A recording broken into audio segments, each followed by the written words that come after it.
Welcome to the deep dive. Today, we're really digging into something unexpected. The hidden origins of words we use pretty much every day to talk about cinema. Yeah, it's quite a topic. We've got a fascinating stack of sources here that might just challenge what you thought you knew about movie history Yeah. and, the language around it. So our mission today is to explore two really different perspectives, worlds apart almost, Right. on words like kino, movie, and even surprisingly, kinology. Hmm. One's the standard historical linguistic view, the one you probably find in like an etymology dictionary. It's a textbook answer, basically. Exactly. And the other, it's this powerful symbolic interpretation. It's called the Odam theory. And it suggests a much older, much deeper connection to, well, fundamental human experiences. It really goes back. Way back. Yeah, so prepare for some surprising connections because this deep dive, I think it's going to make you look at cinema and maybe language itself in a whole new way. Okay, so let's start with let's say the established understanding, the standard academic view of how these words came about. For many listening, especially if you're into linguistic history, this part will probably feel like solid ground. Well, what's interesting here is just how straightforward the mainstream linguistic explanation is. Uh-huh. And it's very evidence-based, of course. Take the word kino. The standard view, academically speaking, is that it comes directly from Greek, Yeah. from the word kino. Hmm. It just means motion or movement, simple as that. In linguistics, we trace words, we look at documents, compare across languages, see how they evolved. Right, the paper trail. Exactly. And the evidence for kino coming from kino is pretty direct. You see it pop up in various European languages right around the late 1800s. It was adopted specifically for that machine, the cinematograph. Ah, the motion right. Precisely, meaning motion writing. And then the Russians famously shortened kinematograph just down to kino. Oh. So from this perspective, kino, as a word for movies, well, it didn't exist back in ancient Greece. It's relatively modern, a coinage from that era. Which means film history, according to this standard view, really kicks off in the 19th century, right, with the tech? That's exactly right. By standard history, the whole concept of kino, meaning film, is a 19th century thing, born right alongside the invention of motion picture cameras. Yeah. And the fact that the first films were silent. Yeah. That's generally seen as, well, a coincidence, a technological limitation at the time. It's not something seen as inherently baked into the word's official etymology. Got it. And movie, what's the standard line there? Very similar, actually. Uh-huh. The mainstream etymology is simply that it's a shortening from moving picture. Makes sense? Yeah, functional, descriptive. There's no complex symbolic code hidden in the letters M-O-V-I-E from this viewpoint. Okay. And then there's kinology. I have to admit, I always associated that word with dogs.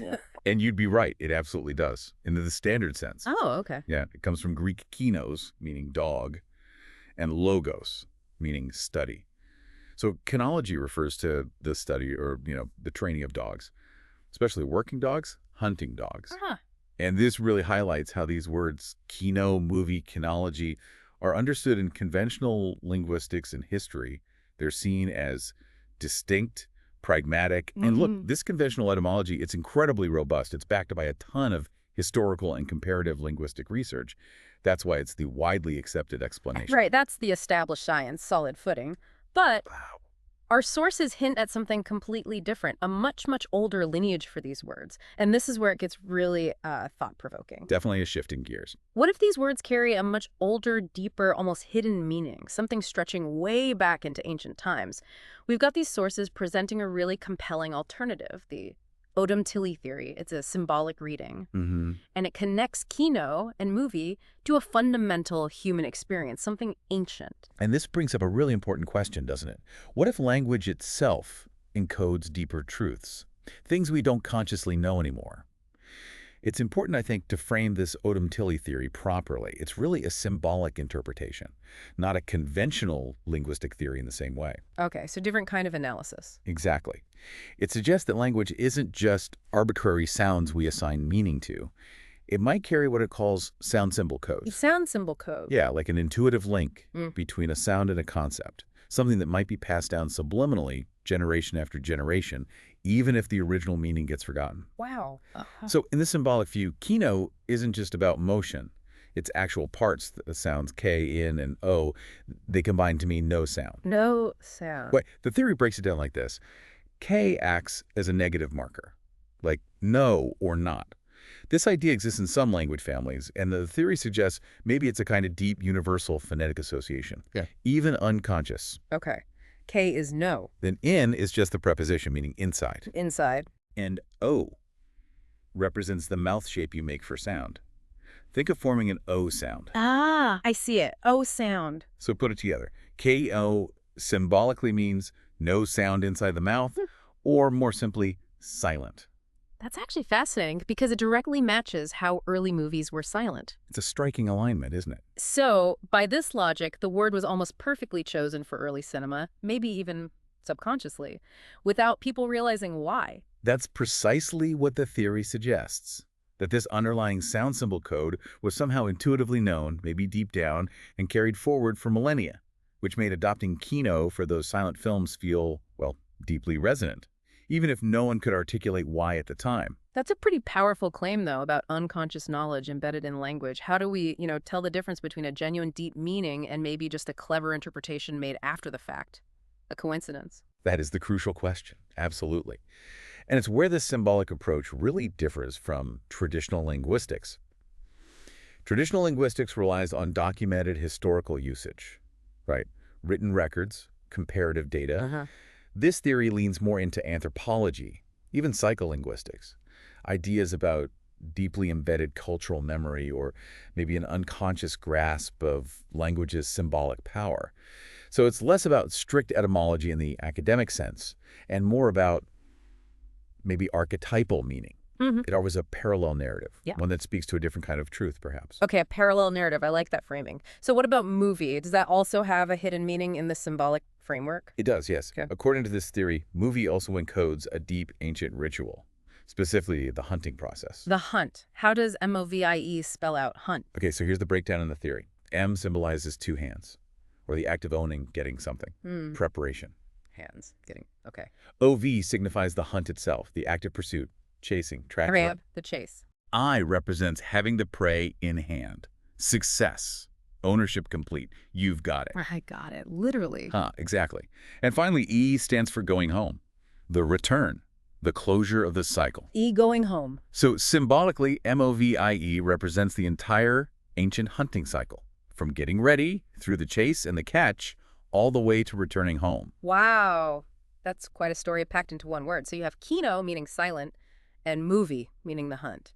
How does the Odam-Tilley theory connect these? What's the bigger picture here? Well, if we connect those dots, the theory argues that the true origin of both kino and movie is ancient, far, far older than cameras. It argues it stems from a very primitive form of human communication, specifically silent, motion-based storytelling used for survival. Silent motion storytelling for survival. Think about it. Long before spoken language was maybe fully developed, or maybe used in certain contexts, how did humans communicate complex events, like a successful hunt, or maybe a dangerous accident, or warning about predators? Gestures. But- Body language. Exactly. Yeah. Body language, gestures, maybe even finger signs, they'd act it out.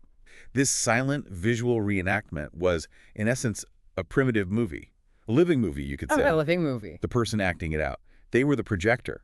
Their body was the film, telling the story through motion.